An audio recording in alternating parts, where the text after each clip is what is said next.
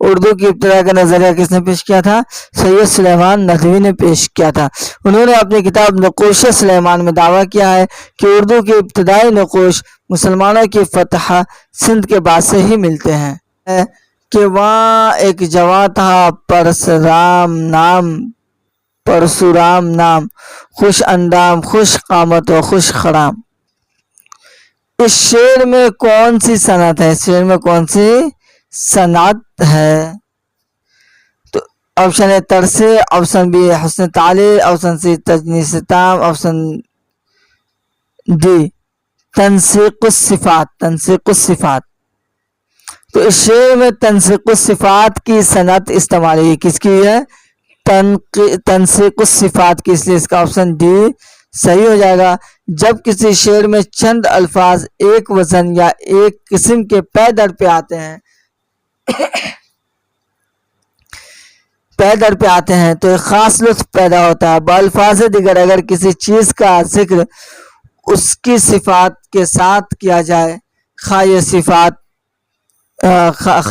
خوبی کی ہو یا بڑائی کی، تو اس صنعت کو تنسیق الصفات کا نام دیا جاتا ہے۔ مذکورہ شعر اس صنعت کی خوبصورت مثال ہے۔ اردو کی کلاسیکی شاعری میں ان شعری صنعتوں کے استعمال پر خاص توجہ دی گئی ہے، اس لیے اس کا آپشن ڈی صحیح ہوگا، تنسیق الصفات۔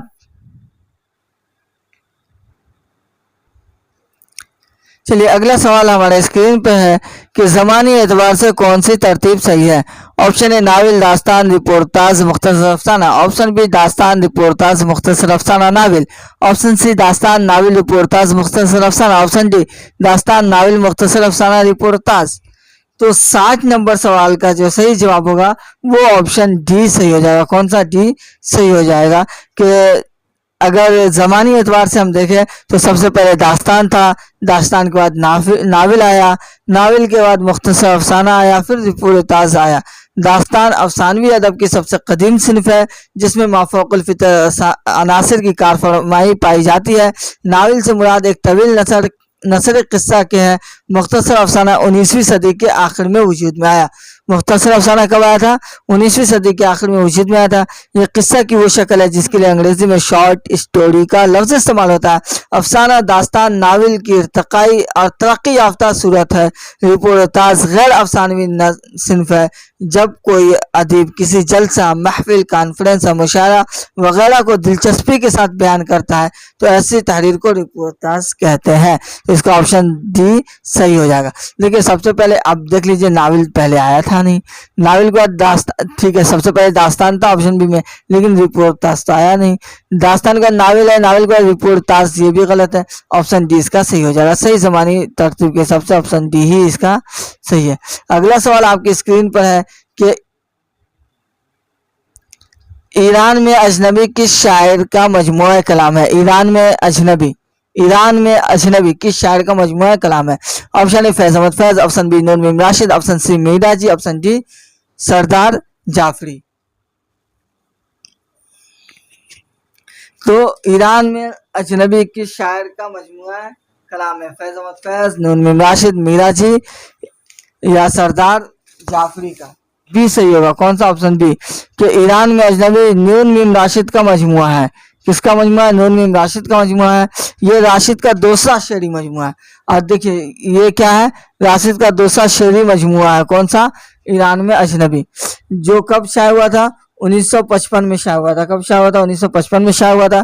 اس سے پہلے ان کا مشہور شعری مجموعہ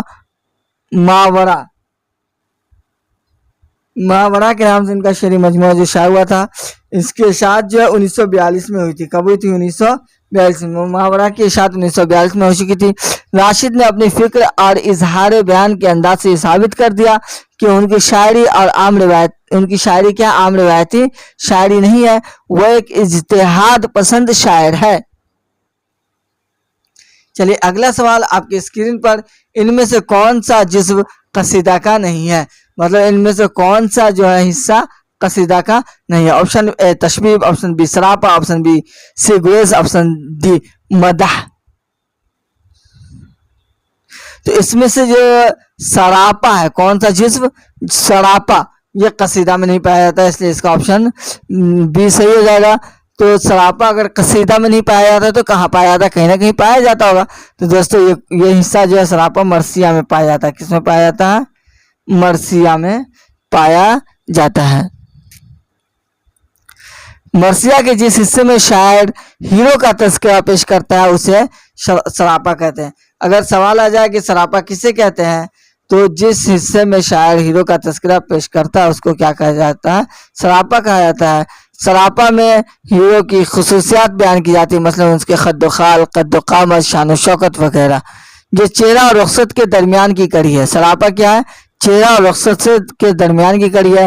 مرثیہ کی صنف عربی سے فارسی اور فارسی سے اردو میں آئی ہے، لیکن اردو اور فارسی میں منسیہ کی صرف زیادہ تر اہل بیت یا واقعہ کربلا کے لیے مخصوص ہے۔ چلیے شعر مکمل کیجئے۔ کیا ہے؟ شعر مکمل کیجئے۔ افسردگئی سوختہ ساما ہے میر، دامن کو تک ہلا کے بجھی ہے کہ آگ۔ اس میں شعر مکمل کرنے کے لیے کہا جا رہا ہے، اس میں کون سا صحیح آپشن ہوگا؟ تو آپشن اے چمن، آپشن بی قفس، آپشن سی دلو، آپشن ڈی جگر، آپشن ڈی جگر۔ تو اس کا صحیح آپشن ہو جائے گا سی۔ صحیح آپشن کون سا ہو جائے گا؟ سی، کہ دامن کوٹک ہلا کے بجھی ہے دلوں کی آگ۔ دامن کوٹک ہلا کے کیا بجھی ہے؟ دلوں کی آگ۔ چلیے تو اس کا آپشن ڈی صحیح ہو جائے گا۔ اور یہ شعر جو ہے میر تقی میر کا شعر ہے۔ یہ کس کا شعر ہے؟ میر تقی میر کا شعر ہے، اور یہ مقطع کا شعر ہے۔ میر اردو شاعری کی دنیا میں خدائے سخن کا درجہ رکھتے ہیں۔ میر کو کس کا درجہ رکھتے ہیں؟ خدائے سخن کا درجہ رکھتے ہیں۔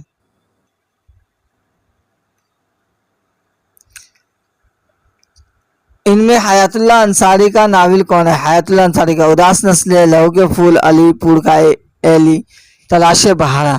تو لہو کے پھول حیات اللہ انصاری کا ناول ہے۔ لہو کے پھول کس کا؟ کون سا حیات اللہ انصاری کا؟ لہو کے پھول، اس لیے اس کا آپشن بی صحیح ہو جائے گا۔ وہ ایک ممتاز ناول نویس ہے۔ 1969 میں شائع ہونے والا ان کا یہ ناول آزادی کی تاریخ پر مبنی ہے۔ یہ لہو کے پھول جو ہے 1969 میں شائع ہوا تھا۔ کب شائع ہوا تھا؟ 1969 میں شائع ہوا تھا، اور یہ 5 جلدوں پر مشتمل ہے۔ کتنی جلدوں پر مشتمل ہے؟ 5 جلدوں پر مشتمل ہے۔ انہوں نے اس کے علاوہ مدار اور گھروندہ کے نام سے 2 اور ناول لکھے۔ کس کے؟ مدار اور گھروندہ کے نام سے 2 اور ناول انہوں نے لکھے ہیں، لیکن جو شہرت مذکورہ ناول سے حاصل ہوئی ہے وہ کسی اور کو نہ مل سکی۔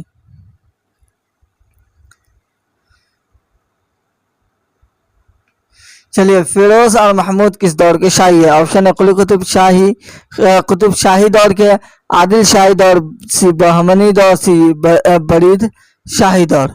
تو فیروز اور محبوب جو محمود قطب شاہی دور کے شاعر ہیں۔ فیروز اور محمود کس دور کے شاعر ہیں؟ قطب شاہی دور کے، قطب شاہی دور کے، اس لیے اس کا آپشن ہے صحیح ہو جائے گا۔ قطب شاہی سلطنت کا بانی قلی قطب شاہ تھا۔ کون تھا؟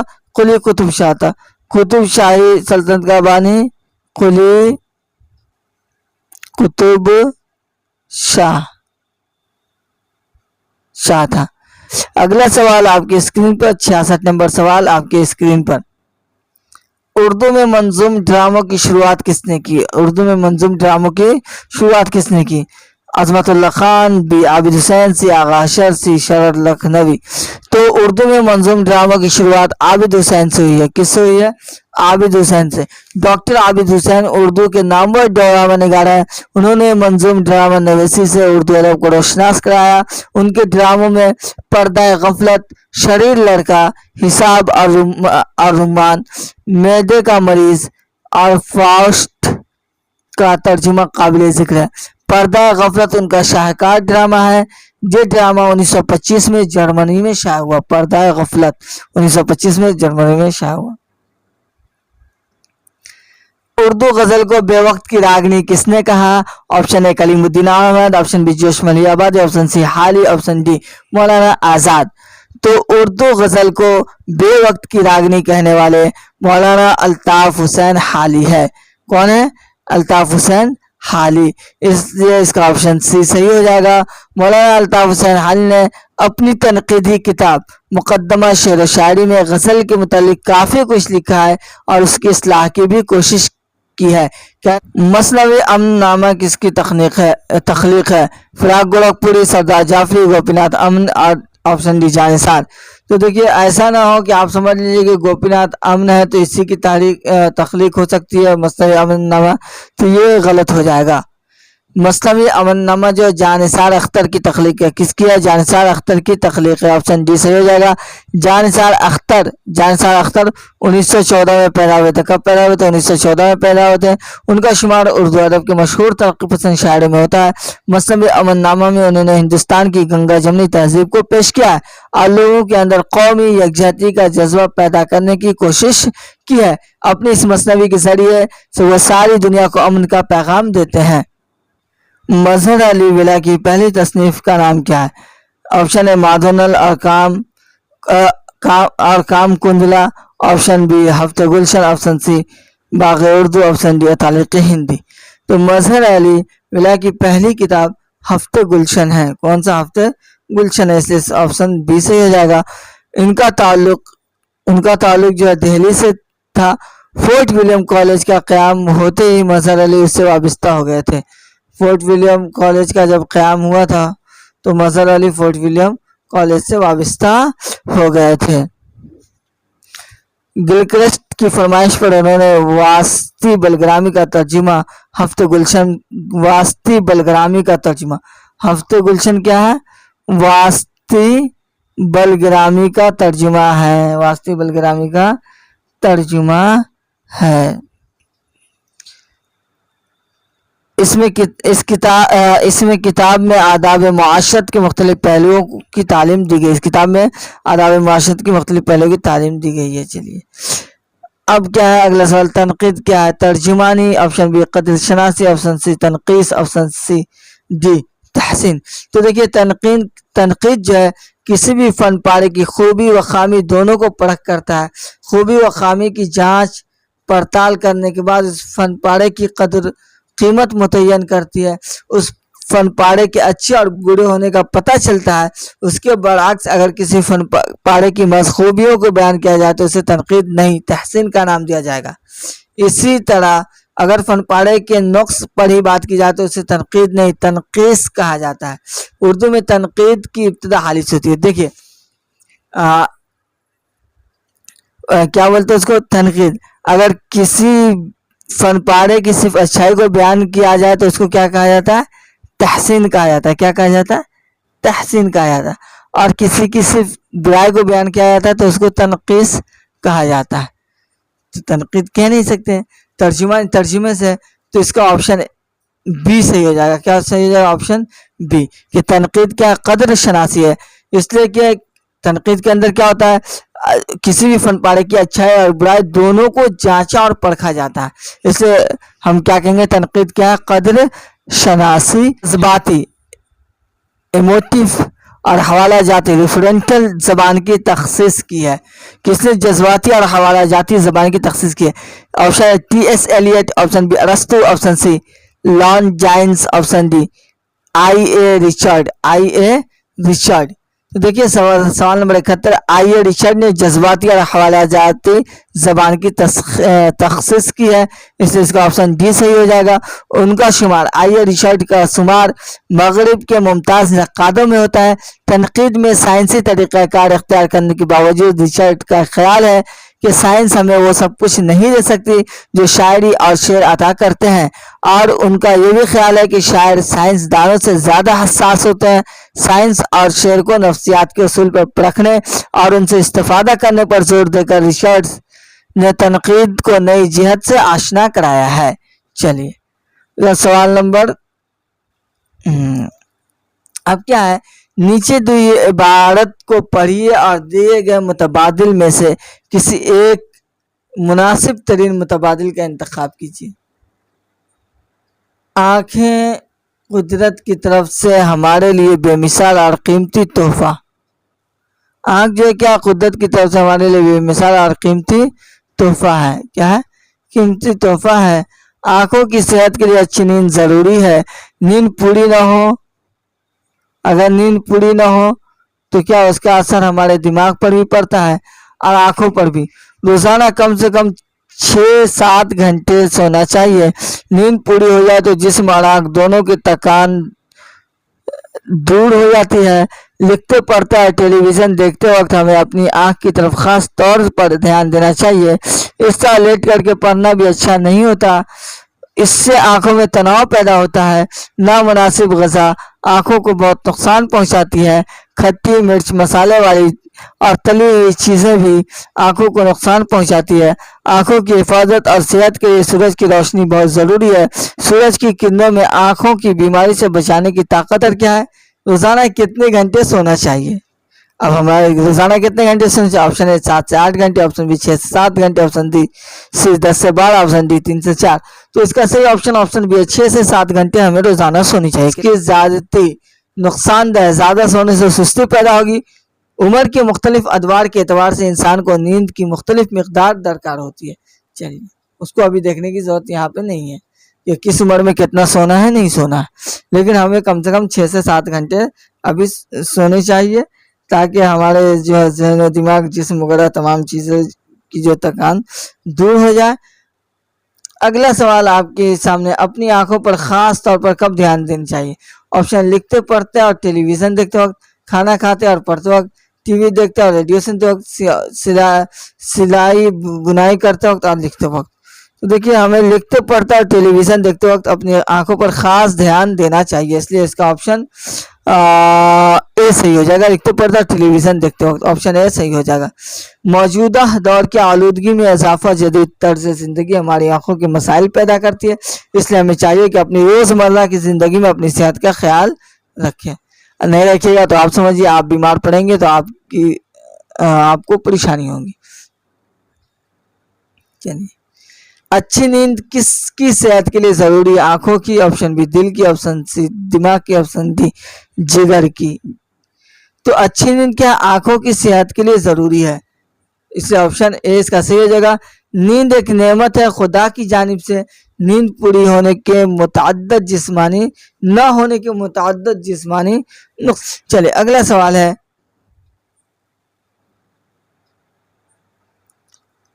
جسم اور آنکھوں کی تھکان کیسے دور ہوتی ہے؟ اچھی غذا سے، نیند پوری ہونے سے، مساج کرنے سے، اچھی کتاب پڑھنے سے. تو نیند پوری ہو جانے سے جسم اور آنکھوں کی تھکان کیا دوری ہو جاتی ہے. اس لیے آپشن بی اس کا صحیح ہے. آپشن بی کیا ہو جائے گا؟ صحیح ہو جائے گا. بدن کو آرام اور سکون پہنچانے کا ایک بہترین طریقہ کیا ہے؟ نیند ہے. چلیے اگلا سوال آپ کی اسکرین پر، کون سی غذا آنکھوں کو نقصان پہنچاتی ہے؟ کون سی غذا آنکھوں کو نقصان پہنچاتی ہے؟ آپشن اے غیر مقوی غذا، آپشن بی نامناسب غذا، آپشن سی مسالے دار غذا، آپشن ڈی زیادہ نمک والی غذا. تو کیا بولتے ہیں، مسالے دار غذا جو ہے وہ آنکھوں کو نقصان پہنچاتی ہے. کون سی؟ مسالے دار. اس لیے آپشن سی اس کا صحیح ہو جائے گا کہ مسالے دار غذا آنکھوں کو نقصان پہنچاتی ہے. آنکھوں کی حفاظت کے لیے ہمیں سبز پتوں والی سبزیاں، دودھ اور مناسب غذا جن میں وٹامن اور ضروری اجزاء شامل ہیں ان کا استعمال کرنا چاہیے. چلیے اگلا سوال آپ کی اسکرین پر، روشنی کی جمع کیا ہے؟ روشنی کی جمع کیا؟ روشنیوں، روشنائیاں، روشنیوں، روشنائیاں، یا روشنیاتوں، یا روشنیاتین. تو روشنی کی جمع کیا؟ روشنیوں. آپشن اے اس کا صحیح ہو جائے گا. یہ فارسی کا لفظ ہے جس کے معنی اجالا، نور، رونق وغیرہ کے ہیں. لفظ روشنی پہلی بار 1611 میں کلیات قطب شاہ میں ملتا ہے. کس کی کلیات میں ملتا ہے؟ قطب شاہ کی کلیات میں ملتا ہے. چلیے اگلا سوال آپ کی اسکرین پر، آنکھوں کی صحت اور حفاظت کے لیے کس کی روشنی بہت ضروری ہے؟ آپشن اے سورج کی، آپشن بی چاند کی، آپشن سی لیمپ کی، آپشن ڈی موم بتی کی. تو آنکھوں کی صحت اور حفاظت کے لیے جو ہے